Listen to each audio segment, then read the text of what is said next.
I hope that you and yours have had a very Merry Christmas and that you're enjoying an amazing holiday season. As we reach the end of 2023, I usually try to put a video together summarizing some of the statistics of the year and giving updates on some of the stories that we've run throughout the years and in some of the previous years. I also love to just say thank you so very much to everybody who makes VINwiki what it is, from our storytellers to our audience and our sponsors. And today's video is brought to you by Auto Tempest. We are entering the 6th year of partnering with Auto Tempest, and it is an amazing site. They continue to improve it. They added to their app, and we do love everything they do at Auto Tempest because they combine the results of all the major listing sites into one place. It makes it so much easier and so much more powerful to shop for the cars that we're looking for, especially right now as the economy is creating a lot more deals on cars every day. You make money on cars when you buy them, and you find cars by searching Auto Tempest. So check them out now, honestly, please. Like, there will be a link at the top of the description. Please click that link right now to show your support of VINwiki, to find your next car,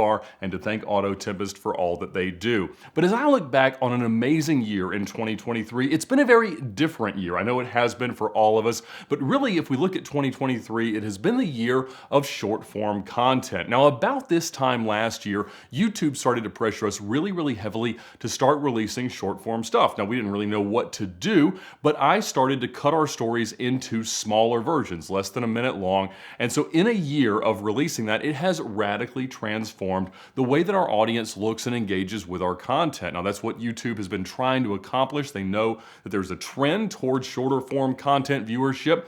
And so we've gotten more than 540 million views on YouTube in 2023. And a lot of that is short form content, because between long form new releases and short form content, we had right at 100 videos get more than 1 million views, which is incredible. We've always loved that as kind of being a threshold of success. And you will see occasionally some lower view counts on some of our long form stuff, but the overall views have certainly trended up. We also gained nearly 400,000 subscribers this year. You've also seen us deploy to Facebook, Instagram, TikTok, and everywhere else we can put content. And so across Facebook, we got 250 more million views. So more than 1 billion views this year alone across all the platforms that we try to release content on. And what I really love about all of that is that our stories are going so much further. And that's really what VINwiki is all about, is giving a platform to these amazing storytellers, their amazing cars, and the amazing stories in these cars. And so the fact that, a few years ago, I would think that the average VINwiki video was going to get 200,000 or 300,000 views. Now, between its original long form cut on YouTube to short form YouTube, Instagram, Facebook, everything else, it's more than 1 million views on average per story. And this year we got more than 3,000 years of watch time across all the platforms. So thank you so much for watching, for subscribing, for sharing, for all the ways that you engage with content. And especially thank you to our sponsors and thank you to our storytellers for making the content possible. Now, one thing I just made a lot of content about was selling off some of my cars. I appreciate that many of you were speculating that I might be going the way of Tyler and Freddie and getting divorced. That is absolutely not the case. My wife and I will be married for 15 years next year, and we are very happy together. I just ran out of space, quite honestly, and so I did sell the Lusso, the Rover, and the Rolls Royce via Sotheby's Motorsports. It was a great experience, and thank you to many of you who bid on the cars. There were some great results, and honestly, I just appreciated how much effort the team from DuPont Registry, RM, Sotheby's, and the Motorsport Network put into the promotion of my cars being for sale via the Sotheby's Motorsport auction platform. So there's a link in the description below for them as well. Do go over there, look at buying a car, look at selling a car. It is a great way to do so, and they took great care of me. Of course, whenever I sell cars, speculation of, am I buying a Bugatti and did I find the El Chapo McLaren F1 tend to rise to the top. And of course, I'm always looking at finding the right cheap Bugatti, and I have not found one yet. I'm working one deal through the Sotheby's Motorsports guys that might end up working out pretty well, so we'll find out if that becomes a thing. But to be quite honest, I am really happy having the 3 Mercies and the Diablo and the Spiker. It's just the perfect lineup of my personal interests and passions with respect to manual transmission automobiles. And so I am having a blast. I'm looking forward to putting a lot more miles on all of those cars in the coming years. No great news on the Chapo car. The update that we offered this year was that I had been told that the car car had been stolen and carjacked and that the owner had been killed. I didn't have any great proof of that, but that was the first-hand account of somebody that had told me that they had seen the car. No one has given me a picture of the car in the last few years. This year, I got pretty compelling, or at least convicted, rumors of the car being at MSO in the UK and in another country in Latin America. And so I have no idea. I haven't found it. I haven't been able to buy it, and I don't know if it'll ever turn up. I think there is a good chance that it's somewhere in the UK, but I think if it had gotten there, it'd be very, very hard for it to move without being photographed. So to be honest, I really do not know.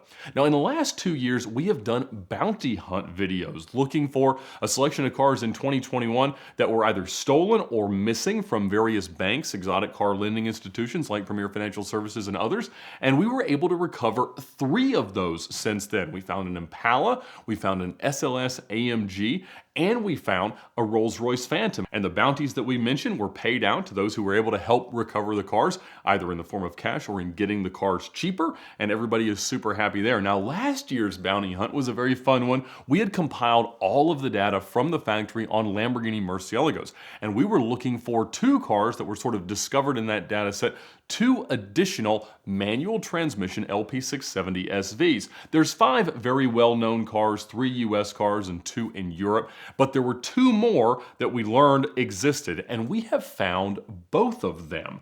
Now, we have not been able to buy either, and I say we, it's me and John Tamarian from Curated. We found out that the first car was in Singapore. That's where it went. There's a huge Lamborghini collector there, and we did not get, great information about it, but I got from several people that they had seen the car there, and that not long before our video came out, that car had been sold into China. Now, that was an orange US car, so certainly the holy grail of mercy hunting worldwide. And so I don't know where it's gone in China, and we were not able to track it down to be able to buy the car. The other one, the European car, was also orange, and we have found it, and we thought that we were going to be able to buy it, and everything was set up to pay out the $100,000 bounty for this car.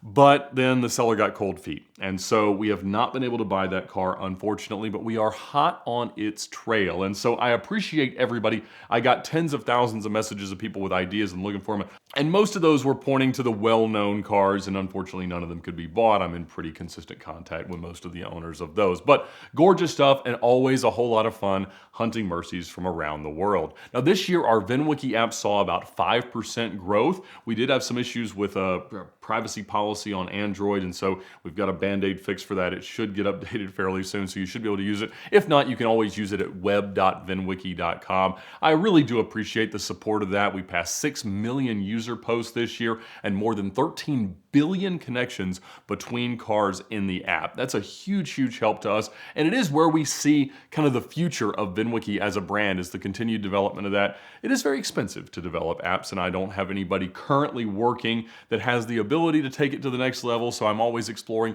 different partnerships and different opportunities of how we may be able to take that to its next state, and I hope that we have some great progress and some great answers on that soon. One really fun car that popped up for sale just a short time ago was the orange 2008 Lamborghini Gallardo Superleggera that we recovered as a long-term stolen vehicle back in 2016. That car popped up at a Mannheim auction. It's been pretty extensively modified, new bumpers and everything else, and it sold, I think, somewhere in the 90s. A pretty good deal for a 2008 Superleggera, but it's obviously lived a pretty hard life. I thought hard, but just really didn't have a place for it. And I think if I was going to add a Gallardo, I would just buy back my flood car from Car Trek 1. But super cool to see that car continue to pop up, continue to be used, driven, and accumulate miles, and it is now on to its next owner. 2 other cars that are on to their next owners are the Car Trek 8 Bentley Super Sports. That car once again popped up through a Mannheim auction, sold cheap, I think under $40,000. They had removed my green wrap. The car was originally black. We made it green for the show, and I just think green looked wonderful on it. However, they left the Car Trek stickers, the Auto Tempest stickers, and the Ticket Clinic stickers on it for the auctions. There was no mistaking which car it was, and I don't know exactly where it ended up, but I did love seeing it come through, and I wish it'd bring a little bit more money, but it does have 180-odd thousand miles. Another car that sold is my R8, my 2017 Audi R8 V10 Plus that I sold about a year ago, trading it on the Lusso, which just sold, and it's headed off via Sotheby's Motorsport. But the R8 sold several times immediately, then got crashed, then got impounded, then I bought it back back for $1,200, or at least liberated it from impound for about $1,200, and the salvage of that car sold for $28,000. So it is on to its next place in life. I think that'll probably just be parted out, but you know, there were some usable parts, and boy, it was a terrible, terrible hit. In another strange story update that'll certainly belong on the channel sometime in the coming year, the red 2017 Huracan that I helped to recover on the 4th of July in 2018 was somehow stolen again and recovered again.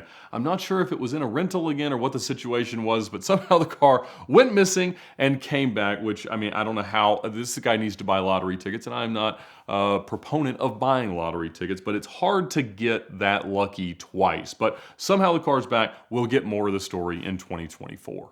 We had some amazing stories this year on the channel. We had Ben Collins, the Stig. We had Matt Armstrong come into town and tell some amazing stories, and we've done some compilations of those as top 5s and top 10s and things like that. But those will certainly be among the top stories of the year. But we also had the Wolf of Wall Street Countach story. Now, we had its former owner that sold the car to Curated, and Curated just sold the car through an RM Sotheby's auction, and it brought more than $1.6 million. Now, we had seen the other car that was used in the movie, the one that was crashed and destroyed during the production, had gotten bid up to $1.35. That car was on screen a little bit more, but obviously it was not the surviving car, so we didn't know which one was going to bring more, but it was great to see the car bring such great money and go to such an amazing new home. As we near 2 million subscribers, it's fun to look back on all the things we've done in the life of the VINwiki channel. And one of the most amazing things was giving away my Porsche 993 back in 2019 when we hit 1 million subscribers. So that was a super cool moment. And Peter, who won the car, he's one of our most active users on the VINwiki app now, has continued to daily drive the thing. He has relocated from the Pacific Northwest and is now in the Nashville area. So the car is running great, doing great, and I'm so glad to see him continuing to enjoy an awesome, awesome car. This year we took some amazing trips. We took the Spiker to Amelia Island. Freddie drove his newly repurchased Vantage, which I haven't seen him talk about in a little while, and Tyler in his manual transmission converted 599. We did not do any car truck trips. We did meet up out in Monterey for Car Week. I took out one of the Sway Cayennes, which I proceeded to go from there up to Northwest Montana to Sway's headquarters, and we did our Alaska expedition. Christopher Michaels also took one to the Southwest. He's going to be on soon to talk about that adventure, and Fakar will be here to talk more about the trip to Alaska. But that was about 12,000 miles round trip in the Cayennes. They did everything we asked them to. We're looking for more places to take them, and I'm sure there will be more adventures in store, but it's been a really, really fun adventure with Sway to build the ultimate Cayenne and find all the great fun ways to use them. We ran the US Express in the Rolls Royce. Me, John Ficarra, and Trevin from Sway made it in 36 hours and 10 minutes, and the Rolls did not break down. Then we took the Diablo all the way to SEMA, transformed it there with Glossit, and got it back here. And I love that car so, so very much. I went straight from there to the Hilton Head Concours, took 2 Mercies, the Spiker and the CL55, out of the Miles Through Time Museum down to show off some of my cars, and that was a whole lot of fun and a huge honor to be recognized as their Velocity Collector. So we had a ton of amazing journeys, amazing trips in 2023, and we're looking forward to a lot more in 2024. I really do want your feedback. How did we do this year? What can we do better? What can we do differently? Please let me know in the comments. I do read them all, and it is really appreciated every time I get the perspective, the ideas, and the insight from any of you in the audience. So thank you so much for your support this year. Thank you for making VINwiki what it is, through the stories, through the sharing, through the subscribing, everything that you do, through buying merchandise, supporting our sponsors, especially supporting our sponsors. So please do right now, click the link at the top of the description below, check out Auto Tempest, shop for your next car. It's where I find mine, and it's where you can find anything. They compile all the great listings from all the major sites into one place, making it the easiest and most powerful tool to find the car that you are looking for. And again, they've been supporting us here at VINwiki for 6 years now. So thank you for watching. Happy New Year, Merry Christmas, and have a wonderful holiday season from all of us here at VINwiki.